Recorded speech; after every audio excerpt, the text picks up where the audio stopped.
The film begins with Jessica, anxiously awaiting her husband John's return from work, her tear-filled eyes hinting at the burden of troubling news she carries. When John questions the reason behind Jessica's gloomy face, she reveals her knowledge of his affair with one of his students named Vivian. John wants to explain, but Jessica isn't interested in hearing it. Because she loves her daughter, Anna, and the life they have built together, she doesn't want to throw it all away by divorcing John. In order to restore their relationship, Jessica lays down 3 conditions. John must never see Vivian again other than to tell her that their relationship is over. Also, they must never disclose this truth to Anna, and lastly, they will go on a family vacation to reconnect. The husband enthusiastically agrees to satisfy all 3 of Jessica's requirements, after learning that divorce is not an option. The family plans a vacation to Bayou, where they will stay in a giant house in the middle of nowhere. Wait until you see the pool. The owner of the house, who happens to be selling it, enlisted Jessica's agency to oversee the arrangements. While Jess prepares it for the market, they have graciously allowed Jessica and her family to stay there temporarily. Jessica had been telling John for months that she wanted to stay in the house, but the husband couldn't even remember what she said. Inside the house, Anna releases her beloved cat, Toby, and lets him roam around the room. The couple's relationship has undergone a noticeable change, and Jessica finds herself easily irritable, often mentioning John's infidelity as a painful reminder. She then instructs John to purchase wine and veal meat for their evening meal. Despite being aware of John's dislike for veal cutlets, she insists on making them, seemingly doing so as a revenge tactic. Anyway, John takes Anna grocery shopping, and we see that the suspicious shopkeeper keeps staring at them. The father deliberately avoids purchasing veal cutlets, fully aware of Jessica's intention to prepare them for dinner. Meanwhile, Anna encounters a teenage boy named Isaac, who quickly attempts to befriend her. He compliments Anna's beauty, and then begins asking about her stay in Bayou. Before leaving the shop, Isaac invites Anna to get ice cream sometime, to which Anna responds with a wide smile. At the checkout counter, John tells his daughter that the store is out of veal cutlets, and the shop owner hands them the receipt for their grocery purchases. However, things take a strange turn for John when he notices an ominous message on the receipt: "You are being watched by the devil." Disturbed by this eerie note, John decides never to visit the shop again, feeling uneasy about the situation. Upon arriving home, John and Anna discover Jessica attempting to open a door using a screwdriver. Since she doesn't have the keys to this door, plus, this room wasn't on the house plan, she is curious about what lies beyond. At the same time, she questions John about the veal cutlets, and John explains that the veal cutlets are out of stock. Just then, the doorbell rings, revealing Isaac, who extends an invitation to the family for dinner. It turns out that Isaac is the grandson of the old man at the shop, and here Jessica learns that Isaac will be preparing veal cutlets for dinner, because there are a lot of them on display in their store. Hearing this makes Jessica upset and disappointed, and so, she promptly accepts the invitation. Jessica then confronts John, who becomes defensive and continues to lie to her. Additionally, he expresses reluctance about going to the dinner this evening, because of the inappropriate note Grandpappy wrote on his receipt. Jessica thinks of the message as a joke, and she brings up about her husband's cheating again, prompting an angry response from John, who says that he feels better when he is with Vivian than when he is with Jessica. Jessica breaks down in tears, and John finally comprehends his past mistakes, and sincerely apologizes for his recklessness. Anna inadvertently overhears their intense argument, causing her immense stress, and leading to a nosebleed. Since Anna is not feeling well, Jessica decides to call off the dinner, but she doesn't have Isaac's number to inform him. Just as John expresses his intention to visit the grocery store and apologize for their absence, a knock resounds at the door.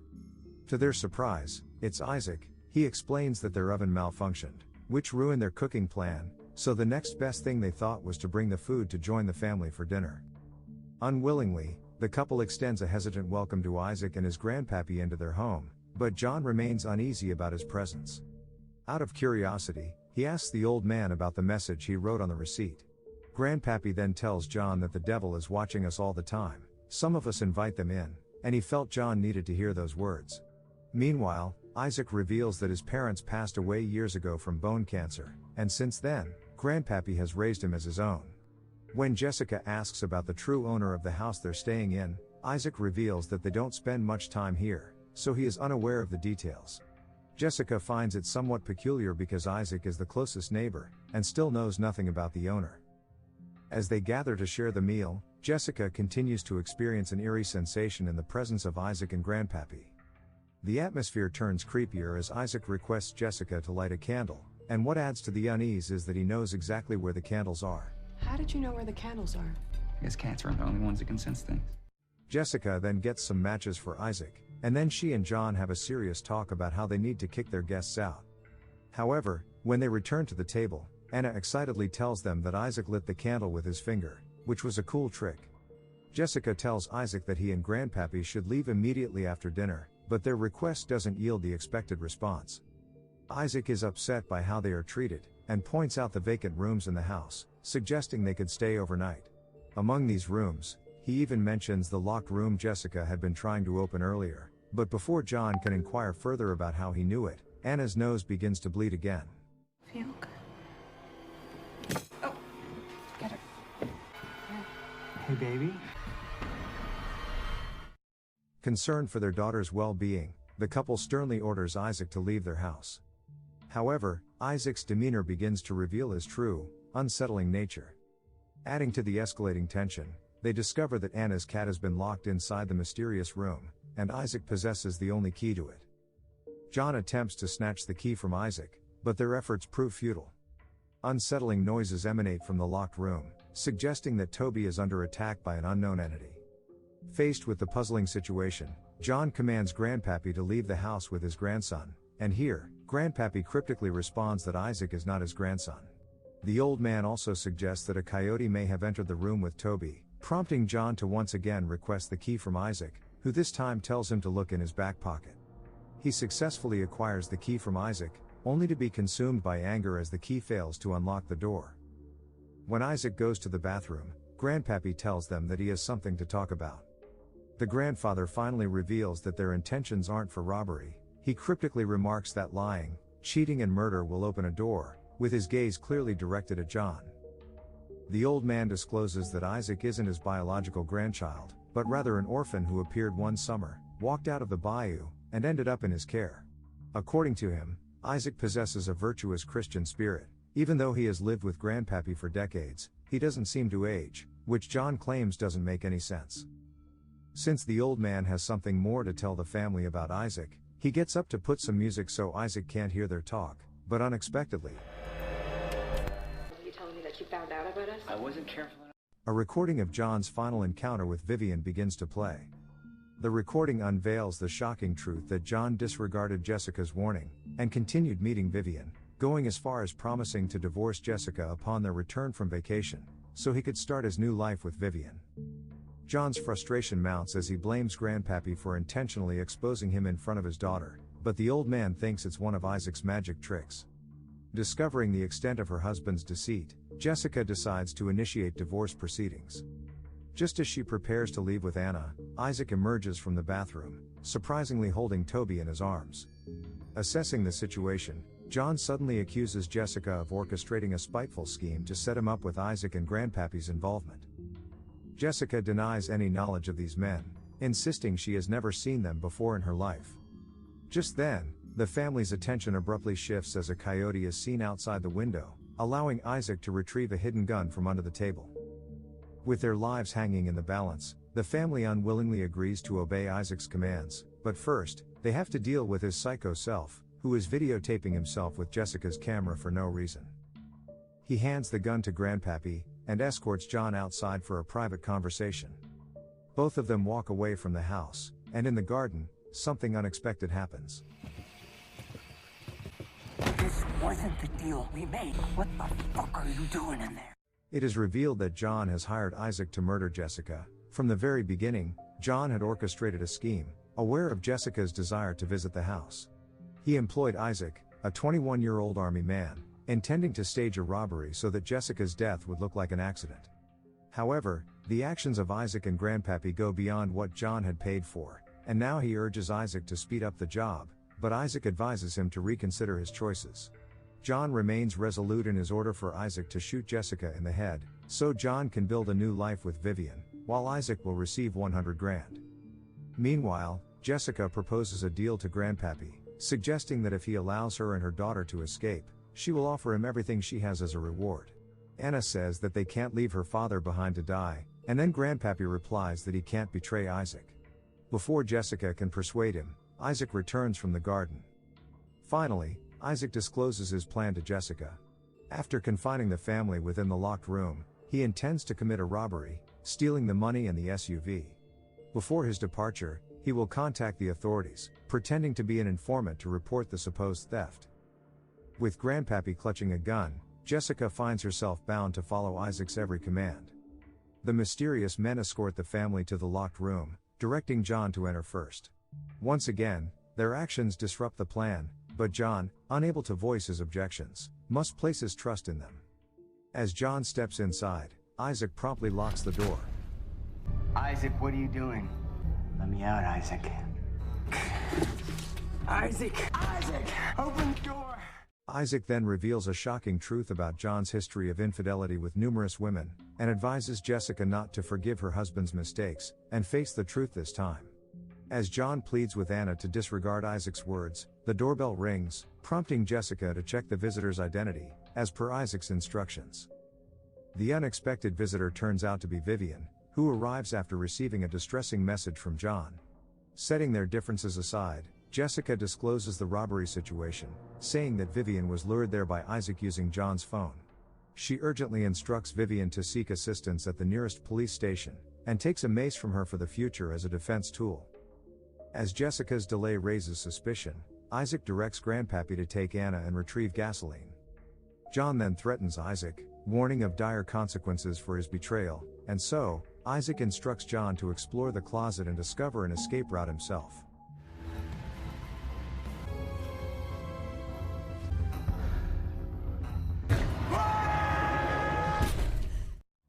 On the other hand, as Vivian struggles to start the car, she realizes the door is jammed, leaving her trapped inside. Meanwhile, Grandpappy arrives with the gasoline, and instructs Anna to douse Vivian's car with it. Jessica requests the old man to let Vivian go, but she is compelled to obey under the threat of a gun. Ignoring Vivian's desperate screams and appeals, Grandpappy sets the car ablaze.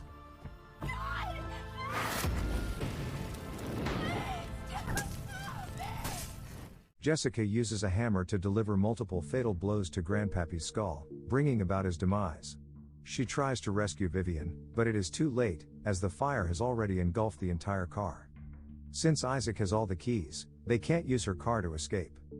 The mother leaves Anna with the gun and the mace, while still having the will to head inside the house to rescue her cheating husband, unaware of the shocking discovery awaiting her. She stumbles upon John lying on the floor with a coyote beside him, his intestines gruesomely sticking out from his abdomen. John tells Jessica that Isaac told him that Vivian is here, so Jessica tells John that Vivian is still alive to see what he's going to say. Again to Jessica's dismay, John asks her to tell Vivian that he loves her. As Jessica closes the door, the sounds of Coyote's deadly bites and the demise of John echo in her ears. Upon her return to the garden, Jessica is confronted with another problem. Isaac has seized Anna as his hostage, expressing his desire for her to become his wife. Isaac then discloses to Jessica that it was John who hired them to carry out her murder, but she's still unable to believe it. According to Isaac, John deserves to be killed, not Jessica. Anna then seizes the opportunity to mace Isaac, while Jessica wrests the gun from his grasp, and without hesitation, she fires at him. Here she discovers that his claims of wanting to marry Anna were mere jokes. Isaac confesses that he perceives himself as a moral compass, guiding people who have lost their way. He discloses that he and Grandpappy constructed the house specifically for individuals like John, cheaters, liars and sinners, who are strangely drawn to it. He also reveals that he has existed for centuries, unsure if he is a demon, an angel, or simply a confused kid. With his last breath, Isaac hands Jessica her car keys, granting her a chance to escape the horrifying ordeal. After fleeing from the nightmare, Jessica rushes to the nearest police station, seeking assistance in finding her husband.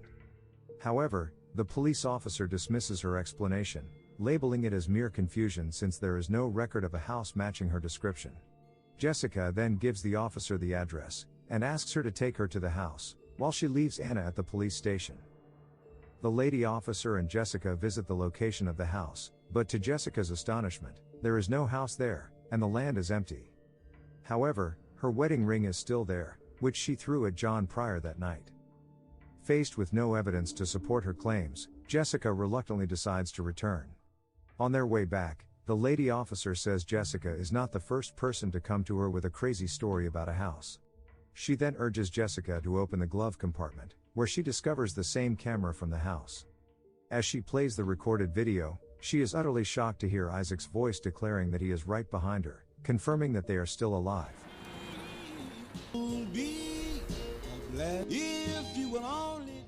The lady officer then discloses that Isaac and Grandpappy exist beyond human understanding, and assist the authorities in maintaining order. Plus, the officers will protect Isaac while he takes care of those who commit evil. Hearing this, Jessica plans to expose her story to the public, but no one would believe her. The lady officer advises her to remain calm and embrace the second chance given to her by Isaac, emphasizing the importance of kindness in this new lease on life. The movie ends with Jessica and Anna finding solace in each other's embrace, while Isaac and Grandpappy embark on another mission to lure yet another evildoer towards their ultimate destination, hell.